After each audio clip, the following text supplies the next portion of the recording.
Everything we do in life and at work is improved by partnering with other good people. Your positive imprint. Stories are everywhere.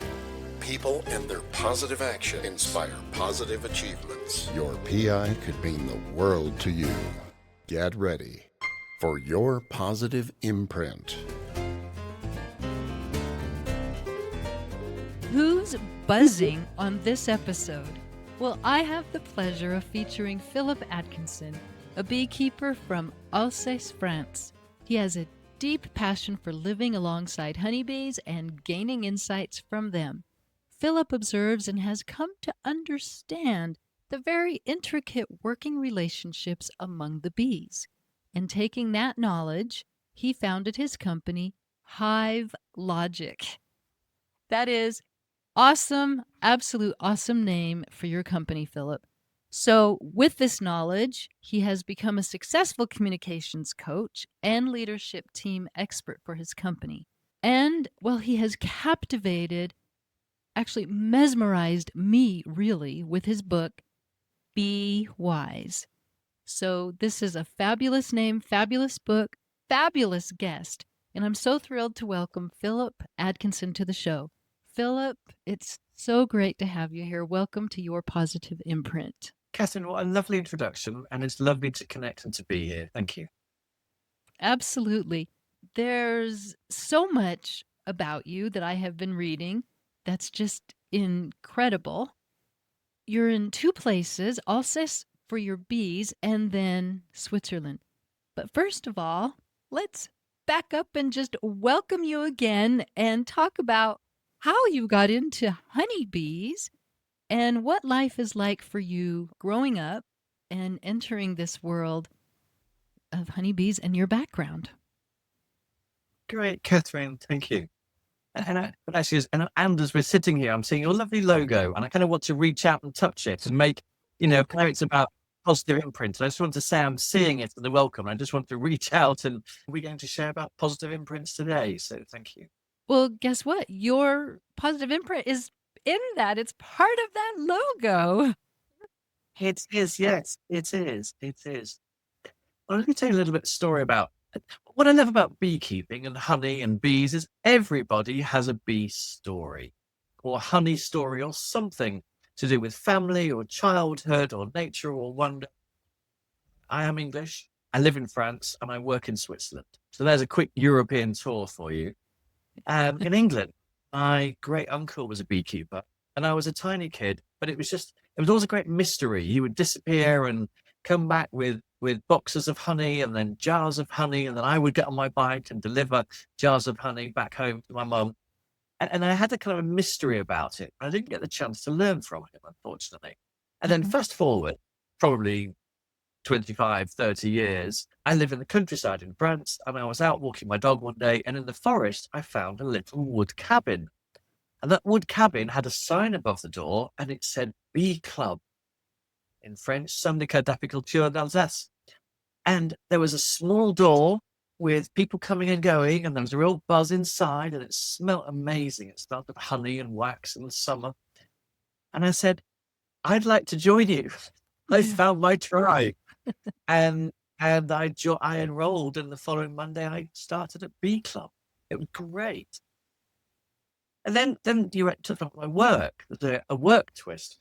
Actually, I started beekeeping as an antidote to work. It was something completely different to work. It was my home hobby. And my work was organizational design and teams and coaching. They were meant to be two separate things. And of course, it hit me that the busy, complex, buzzy workings of a hive that involves communication and teamwork and decision-making, of course, that's very similar to working in a large, complex organization. And that's when this metaphor came to life for me at work. And I started using beekeeping stories to help open up difficult conversations or projects at work. And it has carried on from there. That is so inspiring. I absolutely love that. And you are so right. Everybody has a story to tell, whether it was a sentimental story. Mhm. Mine, just I'll share with you since you brought that up. Mine actually started as a wee little girl, and my dad would tell stories. He made up his own stories. And he made up a story about Jerry the bear and Mhm. told stories every night before bedtime for years about Jerry. His first encounter in life away from his mother were honeybees. And that's what got him into trouble, were the honeybees, because he followed the bee because he knew the bees had honey, and then Mhm. lost his way where his mother was and ended up exploring the world without mom. So bees and Jerry the bear certainly are sentimental. Well, I want to read this part to you from your book. If you are interested in bees, I hope you are curious to learn more. If you are curious about the world of work and your role as a leader and as a role model in society, I hope this book gives you some prompts for further thinking, self reflection, and action or behavior change. And I love that. This is for everybody. And the cover of your book, where you have the bee and the 12 different leadership. Yes, I can see the visual. 12 leadership lessons from a busy beehive, and there are 12 chapters and 12 topics. Communications, creativity, productivity, continuous learning, and then we carry on around, including change and diversity and purpose. You've taken what you have observed in your research as a beekeeper and learning about these bees and learning about their working relationships. And of course, they don't all get along. But in order to make it work, they have to each do their job. Bees have 7 different jobs and only fly for the last few days of their life. Yeah, Catherine, thank you. So that's true. So in the summer, hardworking female worker bees, they have a lifespan of only about 34, 35 days. And when you see them flying and foraging and landing on flowers and looking for pollen and looking for attractive blossom, that's the last job they do. And it's only for 3 or 4 days. And that's the end of their life. And before then, from birth, they specialize in these 6 preceding jobs. And it's absolutely fascinating. When the bee is first born, where first hatches out of the egg and out of the larvae, when it's first born, it's fully formed and ready to work immediately. And it's trained to be a nurse bee. And it's trained by the bees that are only a few days older who've just done this job. And a nurse bee means actually going over all the larvae and feeding them and making sure they're okay. That's a really specific job, and that's what they are trained to do. After 3 or 4 days, they stop. They then spend time training the new hatchlings to do exactly that job, just as they did. And then they are trained in turn to become builders. And they build those beautiful hexagonal cells. That's a completely different job with a different set of skills, but they do it through 150% of their ability for 3 or 4 days. And then they train the previous bees, and then they are trained to be nurses. To be nurses, they look after the sick and they look after the bees, and they do a different job and they look after the queen. And then that carries on. And then they go into a job about security. So they get towards the front door, but they don't fly yet. So they go to the front door to be security bees and to guard against invaders. And then they become temperature regulators. And then they flap their wings to keep the air moving in a cycle to keep the humidity and the temperature. And then they're at the front of the door welcoming the foragers back. And then they prepare to do the job that we see, which is flying for the first time. And it's a fascinating model. What it means is, for bee survival, if the beehive has an accident, say a bear, say Jerry the bear knocks the beehive over and all the bees need to immediately turn their attention to building, all the bees know how to build. And they can all stop what they're doing and build the hive because that's what's important. The lesson for working life here, in the chapter, we get more depth. But look, we're not bees and we're not like bees, but it provokes a discussion around skills. And it says, do the job you're doing really well. Throw yourself into it wholeheartedly And then when you've mastered it, help to train other people. That's the first thing. You be a mentor, be a teacher, be a guardian, help people. And then keep gaining different skills. So, in today's workplace with AI, for example, we don't know what the future is, but we can keep gaining valuable skills and don't get stuck in one job too long. Keep moving, keep learning, keep changing. And if you like something, do more of it. If you don't like something, move on. Or if you want to go deeper in something, go deeper in something. But the lesson is in your career, keep being valuable by keep gaining skills. And it's a fascinating discussion that we have in that chatter. Your Be Wise book is a tremendously brilliant way to bring the force of nature, right, of humans together. I love it. I love it. You love spending the summertime there, observing and being in your peace and quiet with your bees. And then you found that wow, the bees can teach the world something. And so you founded Hive Logic. Thank you. I just want to let's just go a bit deeper for a minute. My company is called Hive Logic. Hive, as in a beehive, Hive Logic, it has a ring to it. But we're involved in communication and coaching and leadership and change. And I actually just want to call out, I named the company Hive Logic because most of my clients are scientists in big life science companies. They think they're rational, they think they're logical. And as soon as I started working on projects, I realized these topics have nothing to do with logic. They are everything to do with emotion. And, like the bees in a hive, we are complex organizations. We as humans, when we come together, we bring in biases and beliefs and backgrounds and behaviors and emotion. So probably a better name for the company would be Hive Emotion, but it doesn't have the same ring to it. And the company was launched. But I just want to acknowledge the work we do and part of our positive imprint on the world is helping people stop and pause and think and just feel and notice a little bit more what is happening. And that's as leaders, as parents, as society volunteers, as brothers, as sisters. We all just need, I think, in this world of all this change, we actually just need to stop and pause and think a little bit harder and feel a bit harder and notice a little bit harder what is happening in our lives.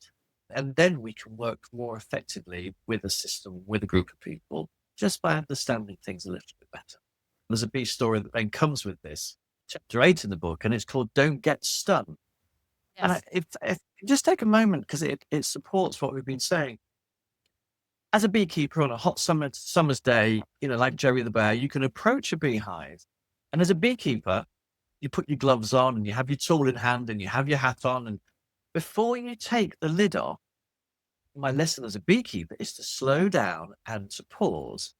And the first thing is you can smell if the bees are stressed or not. If the bees are happy, they make honey and you can smell honey coming out the front door. It might be a lovely blue sky, it might be a beautiful day, but there might be a storm coming late that evening that as humans we can't see. But the bees can sense the atmospheric pressure change. And the bees get stressed and they stop making honey and they make propolis. And propolis is a sticky bee glue that secures the inside of the hive. And before you've taken the lid off and put your hand in the hive, if you just pause and smell the hive, you can smell the propolis and you know they're stressed. So don't take the lid off. Now, at work, I'm not saying smell your colleagues, but just pause. And then there's another thing, you can actually hear if they are stressed. If they're happy, they make a lovely note. It's like a B flat. If they're stressed, it goes up almost an octave. And you can immediately just hear they're stressed. And you can see they're agitated if they move at the front door. You can see they're agitated. And the lesson is, let's use all of our senses and just take a little bit of time to notice what is happening. And then I play with this. If your boss is stressed, that's not the right time to ask him for a pay rise. Or if you're working in organizations, or if you're working as a group of volunteers, just notice what the mood is. because accordingly, that gives you a clue of how to behave and how to interact and how to make a positive change. So just stop and pause and think before taking the lid off the bees hive and putting your hands in. That's a fun chapter. Yeah. I wrote this quote down, but I didn't write which chapter it came from. It's more of a risk not to evolve. Well, first of all, I mean, the whole model of evolution is that the external environment changes and we need to adapt to match ourselves to the environment. And that's the stimulus for evolution. And look at the world today, with technology, with AI, with the internet, with everything else, with politics, the world is changing fast. And actually many good things as well, in terms of elements of diversity and equality and what is happening. And therefore, as not just as leaders, but as parents, as volunteers, as community members, as role models, we actually need to keep evolving ourselves. And that means gaining more skills, or it means letting go of some of our old patterns of behavior and our old beliefs. I've got 4 kids and they keep me young. And their view of the world is very different to my view of the world when I was growing up. And it's for me to adapt, to understand their perspective and understand their fears and concerns and their hopes and their excitement, because it's different to my own experience of being a teenager. And I need to evolve. It's my responsibility to evolve. Just because I'm a parent does not absolutely not mean I'm right. I need to evolve in the system today. And that's the exciting work, and that's the important work, and that's part of the positive imprint that I want to help encourage in the world.